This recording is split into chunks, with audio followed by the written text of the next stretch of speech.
So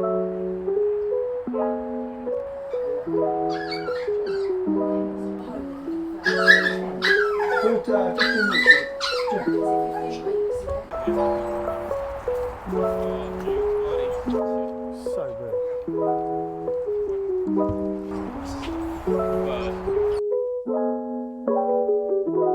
Jimmy's like, What is showtime, this? baby. Yeah.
Who am I going to take?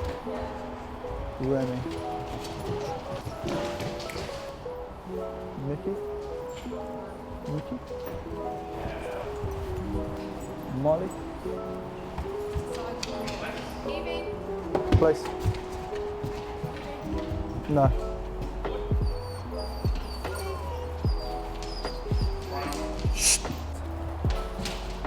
That'll probably be it. And then split these guys up.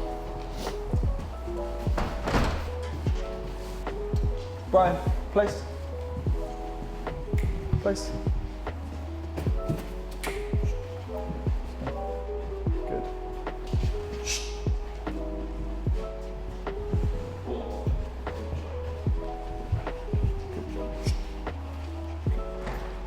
Sit. Good. Yeah. Okay, that's fine. Yeah, that's fine. Do you want to go out there with them? Yeah, because they're going to be filled, so we need another man out there. Lovely. You got treats too? So doing treats. How are we doing, guys? Just a quick one. What I wanted to show you is something that we call Place, and I'm sure you've seen it. It's all over Instagram and Facebook and everything, but we've implemented it into our daycare structure. And so Place is something where the dogs go and relax and chill while we might throw the ball, we might put treats on the floor, and it teaches impulse control. We kind of call it the art of doing nothing. Teaching a dog to go to its bed and relaxing while there's stuff going on. Maybe it could be you're cooking dinner, someone comes around your house, etc. It's just somewhere where they go and they relax and they shut off. And it's the art of teaching them to do nothing. That's kind of how we phrase it. These guys are pros at it, as you can see, because they've done it so many times.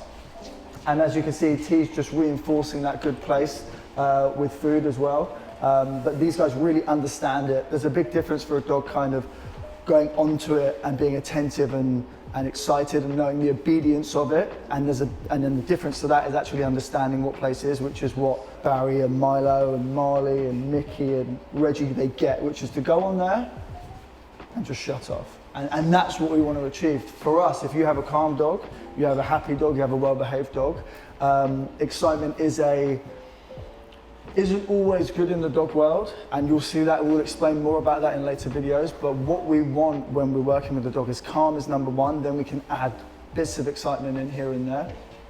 So teaching the calmness first and then adding the stuff, excitement on top, is just how we work things here. So these guys will probably be on for another kind of 10-15 minutes. We may get a ball out and we'll show you some shots of getting a ball out and how they have to stay calm while there's chaos going on.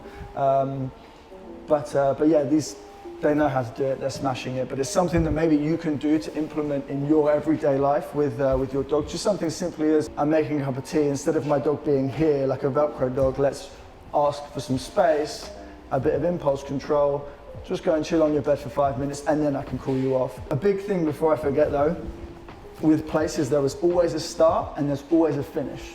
Most people, they do bed, so they go on your bed, and the dog goes on his bed and the dog sits there, and then 5 seconds later the dog gets off and wanders off.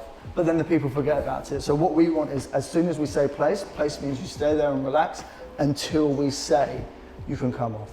Because that way the dog is holding its impulse control for whether it's 30 seconds, 5 minutes or 10 minutes, 15 minutes. And there always is an ending. So the dog always then gets called off at the end. So it becomes a routine rather than a loose fixture for just like a bed command. That's really, really important. There is always a start and there is always a finish. We really kind of work it with that. So while they're on place as well, we like to work at the 3 Ds, and those are distance, duration, and distraction. So distance is obviously how far you can get away from your dog. What's the distance you can put between you and your dog and they still stay on place? Duration, the time frame, how long can they stay on place for and hold that place command? And then distraction, how much stuff can be going on around them, e.g. throwing balls, people moving around, kids playing around them, whatever it may be, how much distraction can be going on and they still hold their place position. So we work really, really well with those 3 Ds, and they're kind of the 3 principles of it. All start really small distance, really small duration, and really small distraction, and then start to build up more and more and more. But it's very interesting because each dog that we work with is better at one than another, and each case that we have as well will some are really, you need to work on the distraction front, you need to work more on the distance, and then obviously some with the duration as well. So it's something that we implement and it works really, really well, and it's something that you can too. So when you're working on place, think we've got the 3 Ds: duration, distance, distraction. Start really small and then start to increase them over time. The better they get and the longer and everything that they can do those 3 things for. Gorgeous. She's stunning, Eva, yeah. So she couldn't be around dogs at all. Really? Yeah, she's smashing it. So she's been with us a good few years now. You're beautiful, aren't you, my girl? You are beautiful. You are. I know. You are. He's the most beautiful one, so you get as many shots as you can of him.